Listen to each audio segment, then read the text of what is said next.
Hey, what is up, you guys? We are doing a Christmas special deck list. I'm actually going to be doing 12 different deck lists in a row. I'm calling it the 12 days of deck lists instead of the 12 days of Christmas. We're starting off on Christmas Day today, and we're going to be doing a fused Zamasu Janemba deck profile. This is a list I made and it's actually pretty consistent. The reason I'm using Zamasu is because the normal Janemba deck doesn't go off until turn 3 because most of the cards rely on that, you having 3 energy, whereas Zamasu has a few different ways to get to 3 energy on turn 2, possibly even sooner if you could get a god hand, but most likely you will just be getting it on turn 2, turn 3 consistently, and you'll be going off a lot quicker with that. And on top of that, the leader is very aggressive as it is. So let's just go over this step by step, card by card. The leader just draws on a card when he attacks, and then if you have 4 or more energy or 4 or less life, you flip over and draw one and untap one. He has an auto: when this card attacks, draw a card still, but he has an activate main that says once per turn you can either destroy one of your energy and give him dual attack, or destroy one of your energy and put one of their cards on the bottom of their deck. It doesn't ignore barrier, but it doesn't have a cost restriction, which is nice. The Zamasu part of the build, we're running Zamasu Cosmic Trader. It allows you, when you play it, to put a card from the top of your deck into your energy for the turn. And then on top of that, we are also running Encouraging Presence Monica. That lets you draw a card and give your leader double strike, which works really well with the popping in energy and getting to draw a card, give your leader double strike, dual attack. Basically hit for 4 damage in 1 turn if you combo. We're also running let's see what else is for the leader. That's pretty much it as far as what is needed for the leader. We're also running the basic Janemba stuff for that's coming out this set, upcoming set. We're running the 5-star ball at 4 of. We're running the Skillless Janemba at 4 of, the 3-cost one, because you could run the 3-cost or the 2-cost, but it just makes sense that you swing with the 30k instead of a 20k if you're going to be doing it for free. Then you also have the Janemba Bewitching Blow, which allows you to return a Skillless back to your hand and play him for free for dual attack critical. And then you're also running the 4-cost that goes over the 3-cost and the 6-cost that goes over the 4-cost. Now, to get this whole engine off, you're basically starting off by free playing the Chilled Greatest Pirate in the Cosmos. The way he is worded, basically you get to free play him by discarding a Skillless card if you have 3 or more energy. And then if you deal a damage with him, which most likely on turn 2 you will in fact deal a damage, or if you remove a marker from a Unison card, which if you're attacking anyone's Unison that has like 5,000, they're probably going to just let the marker go away. You can play up to 1 blue Skillless with an energy cost of 3 or less from your drop area or deck. And honestly, if you'll have that. If you free played him, you will have it because you just discarded a card to play him. So it doesn't matter if all the rest of the guys are in your hand or in your energy or in your life. You at least have 1 target, and that's a once per turn. You can keep playing Skillless every turn with that if he deals a damage or removes a marker. Then you go into the Janemba. You attack with that Skillless Janemba 30k. Then you go into the Janemba Bewitching Blows, which bounces him back to your hand and attacks 2 times for critical 19k. And then you're going to use the 5-star ball and put it underneath that Janemba, because if you don't, the big witching blow is gonna go to the warp at the end of the turn. But you put the 5-star ball underneath the 3-cost Janemba Bewitching Blows.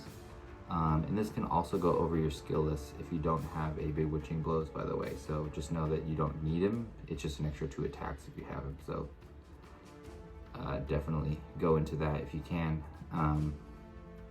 But basically you can go over him with the 5-star ball and search out a Janemba Dark Parasite 4-cost.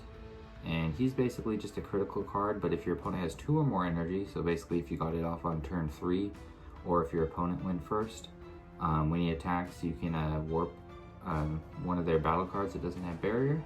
But if they don't have any battle cards, or they choose not to, then you get to draw a card and untap one. Now, this is really good if you get to untap one and draw a card, because if you're at 2 energy, or if you're at 3 energy on turn 2, and you just paid the 1 energy for Chilled to go off, then you basically haven't paid any more energy right now. So if you get that 4-cost effect off, you actually basically have gone through the entire chain for free. So you go into the 4-cost, and now you have a critical that you go into, and you attack with that. So already you've gone with a 19k, a 30k, a 19k crit, a 19k crit, and then just a 20k crit. And then you will, after you're done with that one, go and EX Evolve for 1 blue energy over with the 6-cost Janemba Rampaging Demon. He has dual attack critical, and when he evolves, he will draw 2 cards and switch him to active mode. So then you'll get to attack 2 more times for critical. So that's 1, 2, 3, 4, 5, 6, 7 attacks, and 1, 2, 3, 4, 5 of them being critical, and we're not even counting your leader attacking.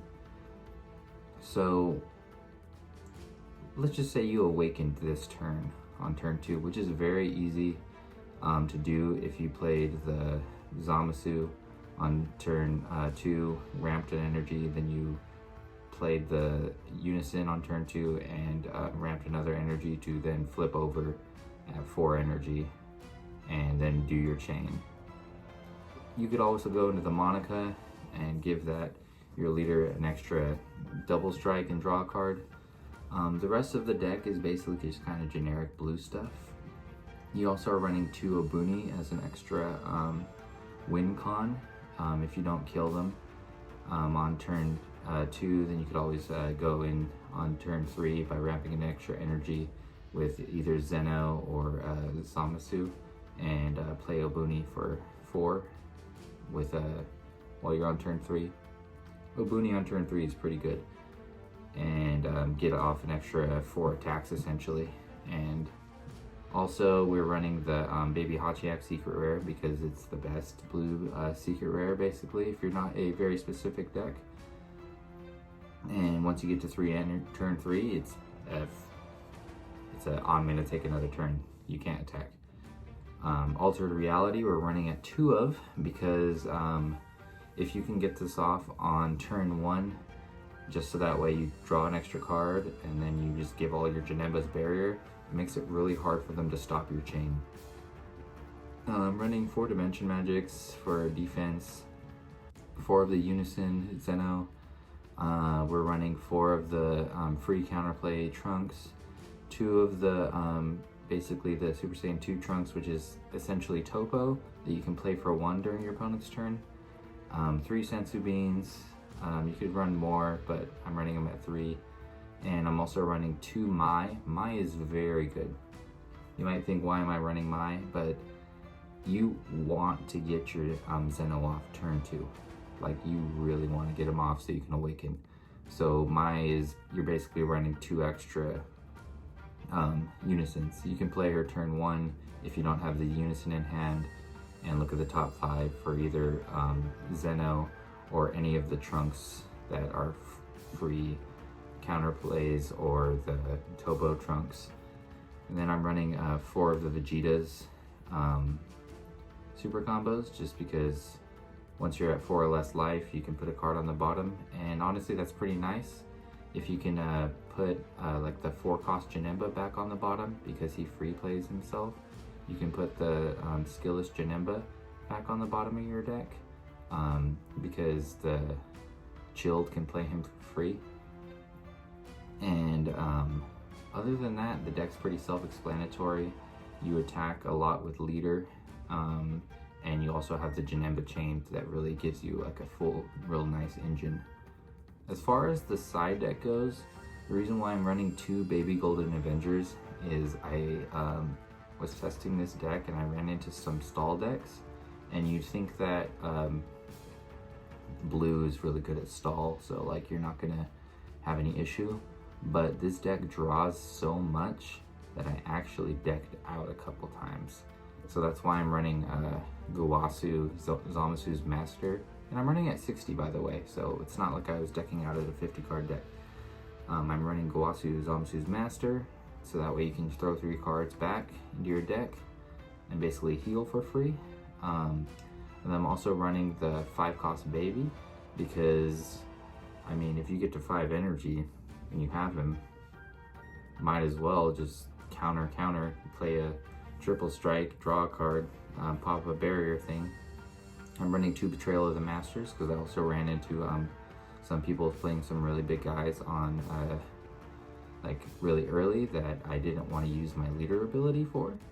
I would rather use my leader ability almost always to give my leader dual attack, so I get those extra 2 draw cards. I'm also running combo attack Janemba because you get to bounce one of your Janembas back to your hand and then add up to 2 cards from your life to your hand. And that's nice too, just because if you're if you know that you're going against a deck that isn't attacking you very much, you can run this card to either access your life, or if you're worried about them taking your Janemba pieces, you can bounce one of the pieces back to your hand, like the 6-cost or the 3-cost. Bounce those back to your hand and then play the combo attack Janemba. Also, it gives you an extra free attack, so the burst too doesn't matter too much. It kind of sucks, but I mean, what are you gonna do? Intersecting Fates in the side deck is just a good setup card. You could honestly just take that out and run a 4 of Whis' Coercion if you wanted, or 4 of the Meki Kabura, or just go 4 of on anything. But I like it because it's just a good free, essentially draw a card, but you get to pick. Whis' Coercion, if you need more negates, throw it in. And also I'm running Mecha Kabura. Mecha Kabura is a side deck card because you do ramp, so you could on turn 1 go, I'm going to ramp a card like with Zamasu, and then untap an energy by swinging with Sensu Bean, and then play Mecha Kabura and name a card, and then also go search out a Dark Dragon Ball. That wouldn't be a bad turn 1 play. It'd be kind of aggressive and you'd have to have Zamasu, Sensu Bean, and Mecha Kabura in your hand. However, being able to get that off on turn 1 could be very, it could basically give you an extra turn to attack, or to be saved from certain decks. Like if you could name off, I'll name off a 3-cost Broly BR, then that could save you an entire turn. Just any deck, essentially, you know that they're going to go off on the next turn, and you can just play Mecha Kabura after you know what they play and how they play. Just throw them in and try to keep the Sensu Bean and Zamasu in hand. I mean, you want to do that anyways, but if you do that, then it would be really good to go up against if you know what they're going to play. Like if they have this is what I play on turn 2, this is what I play on turn 3, this is what, then there you go. Like if this was a mirror match, you could easily say like 3-cost Zamasu, and that would, or 3-cost Janemba, and that would hurt. Or you could say 3-cost Chilled, that would also hurt, but chances are once you get up the Chilled, you don't bring out another one unless they kill it. And yeah, that's basically the deck. Cards you want to keep on turn 1. You want Zeno. If you want at least 1 Zeno.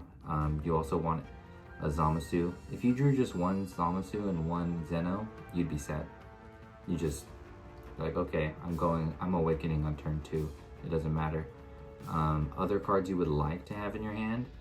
The perfect turn 1 hand would probably be a Zeno, a Zamasu, a Chilled, a Skillless Janemba, and an Altered Reality. Is that, how many cards is that? That's 1, 2, 3, 4, 5.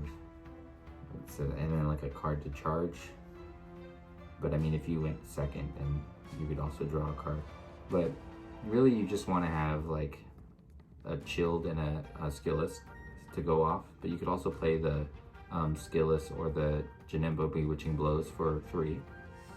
You ramp, so it's not hard to do. And you could also use, yeah, I was thinking about running another card in here, but I didn't get around to switching the deck list around. There's a red Son Goku that when you combo with him can play a Skillless, but it doesn't really fit into this deck too much. I think I like the way this is built, and it's very aggressive. Like I said, you get 7 attacks, not including leader, on turn 2, and it's not that hard to find the pieces. You draw quite a bit. And yeah, so that was my Fused Zamasu Janemba deck. Stay tuned to tomorrow. We are going to be doing videos for several deck lists. We're going to be doing 12 in a row, so make sure to tune in. Thanks for watching, guys, and we'll see you next time. Bye.